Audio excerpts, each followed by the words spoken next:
Тугандар, Оштогу дал ушул жаңы курулган көп кабаттуу үйдүн 8-кабатынан сатыла турган 3 бөлмөлүү батир көрсөтөбүз. Ремонту менен аябай сонун ремонт кылыптыр. Азыр сиздерге ошол батирди көрсөтүп берели. Чындыгында локация мощный. Өтө сонун локацияда жайгашкан. Бул жер билесиздер эски автобекеттин жанында. Жолдун аркы бети, дарыянын аркы бети Навай паркы. Анын нар жагы Кыргыз Телеком, ЛТР, нар жагы Ошму, анан Сулайман тоо жайгашкан да. Бул жерде болсо Акбура агат, бактын ичи парк. Мында болсо мына Тилекке Баатыр көчөсү бул жагы ушу Нары Зайнабидиновага тарапка кетет да. Бул жерде болсо жанагы Сафари турак жай комплекси деп ушул жерге көп кабаттуу үй курулган. Ушунун оң жак подъездиндеги 8-кабатынан сатыла турган батир бар экен. Батирдин ээси өзүм жашайын деп, өзү үчүн, өз үй бүлөсү үчүн ремонт кылган экен да. Азыр эми башка жактан бир коммерциялык помещение алып калып бизнеске. Муну эми аргасыздан сатууга коюп атыптыр. Ачык сөз ушул. Азыр кирип көрсөтөбүз. Мына үйдүн алдындагы короо тегизделиптир, трамбовка болуптур. Унаа коюучу жайлары уже даяр болуптур да. Бул жерге ушу стяжка куюп же асфальт басса эле болду. Азыр мына оң жактагы подъезден киребиз. Оң күндө лифтини иштетип берет экен. Тепкич менен көтөрүлүп чыгып 8-кабаттан көрсөтөбүз тугандар. Жүрүңүздөр. Мынакей тугандар, келип калдым. Азыр 8-кабаттабыз. 8-кабатка лифт менен көтөрүлүп чыктык. Кошуна батирлери дагы ремонт болуп, уже экөөсү жашап атыптыр, бирөөсү ремонт кылып атыптыр. Бул болсо ремонту бүткөн. Ремонту толук бүткөндөн кийин клининг компанияны алып келип, бул жерди толук жууп, тазалап, жашаганга дап даяр кылып чыгарып коюптур тугандар. Муну эми өзү үй бүлөсү үчүн, жашаш үчүн ремонт кылган экен. Чындыгында өзү үчүн башкача жасайт да. Ошондой ниет менен жасаган экен, эми айласыз. Азыр эми бизнеске бир аз акча керек экен, ошон үчүн бул батирди сатууга коюп атат да. Бул жерде мына брон эшиги тугандар. Эшиктин ичи ак түстө. Эшикти ачып эле киргенде бул жер эми прихожка. Бул жакка болсо ошо кийим кече үчүн, мут кийимдер үчүн атайын шкаф коюп койсо болот. Бул жакта отопление трубасы бар экен, радиаторуну сиздер коюп аласыздар кааласаңыздар. Болбосо батир жылуу болсо койбой койсоңуздар да болот да. Мына дубалдар бүт обой, эшиктер дагы мына көрүп турасыздар, ачык түстөгү ак эшиктерден коюлган. Анан коридорлорго, бөлмөлөргө дагы бүт мына жарык жанып тура турган дизайнерский бра лампаларды коюп чыккан да. Коридорго киргенде мына бул жерге көрүп турасыздар, потолокту бир бассейн кылып жасап, шариктүү люстра илиптир да. Аябай ремонту жакшы экен. Келиңиздер, мен азыр бул жактан биринчи бөлмөнү залды көрсөтүүдөн баштайм. Эшиги мына чоң эшик. Бул бөлмөгө киргенде бул зал, мейманкана. Мейманкана аябай кенен, конок бөлмөсү. Бул жагы мына атайын декоративный панель менен жасалган. ТВ зонасы чыгарылып жасалган 3D форматында, аркасына подсветка коюлган. Астында болсо подвесной мебель. Бул жерге телевизор илинет, астына майда чүйдө койсо болот. Эки жагына бра лампа илген, ичинде болсо рамканын чекесинде подсветкасы жанып турат, аябай кооз болуп тур да. Анан кийин караңыздар, бул жактары бүт рамкаланып, краскаланган. Эки чекеге эки бра лампа илген да. Мына электро точкалары, пол, бардыгы ушу золотистый цветте, сары түстө да. Потологу мына бир бассейн жасалып, софиттери анан бир люстрасы илинген. Бөлмө конок бөлмөсү, мейманкана. Анан терезеси болсо мына чоң терезеден, полдон потолокко чейин. Отопление радиаторлары коюлган, терезеси пластик. Мына сыртка башпагы бир панораманы көрүңүздөр тугандар.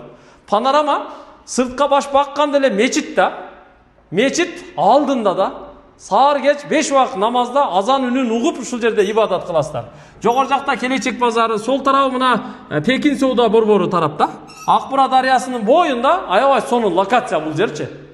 Келиңиздер, эми кийинки бөлмөнү көрсөтөйүн. Бул зал, мейманканасы болду. Бул жакта кайра коридорго чыгып, бул тарапка жүрө турган болсок, мына коридордо оң жак, сол жакта бирден эшик турат. Мына бул жакка кириңиздер, бул жагы болсо кладовкасы. Консерва банка, майда чүйданы бүт ушул жакка койсо болот, текче жасап коесуздар кааласаңыздар. Бул жакта болсо санузели. Санузелди өтө пайпайлатыптыр. Караңыздар, өтө стиль, сонунда. Мына киргенде эле отопление бар, радиатор коюлган. Төрдө болсо ванна, мына кнопочный смесителерди койгон. Биягында текчелер. Анан мына бул дубалдын ичине аристон киргизилиптир. Мынаны басканда бул жер ачылат экен. Ушунун ичине аристон коюп, бул жерде да билинбей турган кылып бекитип коюптур да. Ана бул жакта болсо инсталляция, унитаз гигиенический душ менен кошо жасаган. А мында болсо мына көрүп турасыздар, 80 сантиметрлик раковина койгон, подвесной асты тартмайы менен, үстүндө күзгүсү, подсветкасы менен. Могу кафелдагы аябай сонун түс тандалып алыныптыр да. Бул жакта отопление да бар, теплый пол дагы бар. Анткени баягы дополнительный коюп койгон да, мына теплый полдун датчиги бул жакта турат. Көрдүңүздөр? Санузел кладовканы көрдүңүздөр, а? Эми бул жакта спальняларды көрсөтөйүн. Мына бул жакка түз киргенде бул ата-энелердин уктоочу бөлмөсү. Бул дагы мындай жарык ремонт болгон. Төрдө 2 бра лампа, астында электроточкалар менен. Бул жерде ата-энелердин уктоочу 2 кишилик керебети турат, эки жагында тумбочкасы менен. Мына бул жакка кийим кече үчүн шкаф коюлат. Бул жаккачы, могу эшикке чейин. Ана бул жагы болсо ТВ зона. Могу обойлордагы бардыгы моющий обойлор. Анан терезеси жанагындай эле чоң терезе. Көрдүңүздөр? Отопление радиатору коюлган. Терезенин сыртына атайын мына кондиционердин блокторун кое турган майда чүйдө коюп койгонго атайын ушундай решетка жай даярдап койгон, бир аз өстүрүп. Андан кийин бул бөлмөнүн мына патологдагы ортосу бир бассейн, люстра илинген лента лампалары дагы коюлган. Бул эми ата-энелердин бөлмөсү. Андан кийин ушунун эле жанында тугандар бул жакта болсо мына кириңиздер. Бул балдар бөлмөсү. Балдар бөлмөсү дагы аябай сонун жасалган, моющий обой. Терезеси мына чоң терезеден астында отопление радиатору да коюлган тугандар. Патологу дагы мына трекерлер менен, люстралар менен аябай кооз сонун жасалган. Бул жака 2 бра лампа койгон. Бул жерге 2-3 баланы бемарал батырастар сонун болот. Электроточкаларды да бул жака коюп койгон. Себеби балдардын жанагы сабак окуй турган жайы, компьютер столдору ушул жерге коюлат да. Бул жака, мына жака, наркы бөлмөдө, бул бөлмөдө да кондиционер точкалары бардыгы коюлган.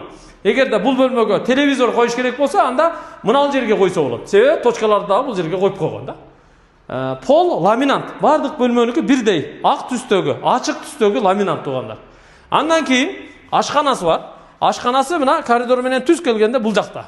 Ашкана эмеректери бүт коюлган. Бул жагы эми дизайнерский ремонт болуптур да. Сиздер кирип эле ушу эмеректер уже даяр, көрүп турасыздар ашканада. Бул жерге газ электропечка вытяжкасын коесуздар болду. Уже газ турбасы дагы киргизилген тугандар. Бул жакта счетчиги да болуш керек менимче. Мына счетчиги дагы ичинде точкалары менен көрдүңүздөр. Анан кийин бул жерге жана газ электропечка коюлат. Бул жакта идиш жуучу жайы, столешницалары, электроточкалары менен жасалган. Бул жакка болсо посудомоечный аппарат же кир жуучу машина коесуздар. Бул жакка духовка, микроволновкалар коюлат. А бул жак ТВ зона 2 бра лампа коюлган. Анан баягы идиш аякты бүт ушул жакка жайгаштырса болот. Мына бул шкафтарды тартмайлары менен атайын ушу идиш аяк койгонго, казан аяк койгонго кенен кылып жасаган да. Астында тартмайлары бар. А бул жерде болсо муздаткычтын орду. Ушул жерге муздаткычтын размерин алып, муздаткычтын ордун ушул жерге таштап электроточкасын дагы коюп кеткен. Анан бул жерге мына чоң 3 көздүү люстра илген. Бул жакка болсо мына точечный лампаларды койгон. Бул жакка жарык берип турат. Анан мына жер чай иче турган орундук. Бул жерге ушу 5-6 адамдык бир үй бүлөгө жете турган мындай угловой диван, табуреткалар менен, стол менен коюп койсо болду. Бул эми ашкана. Мында ашканада дагы отопление радиатор бар. Анан бул жакка чыкканда тугандар мынаны караңыздар. Бул мына балкон. Көрдүңүздөр?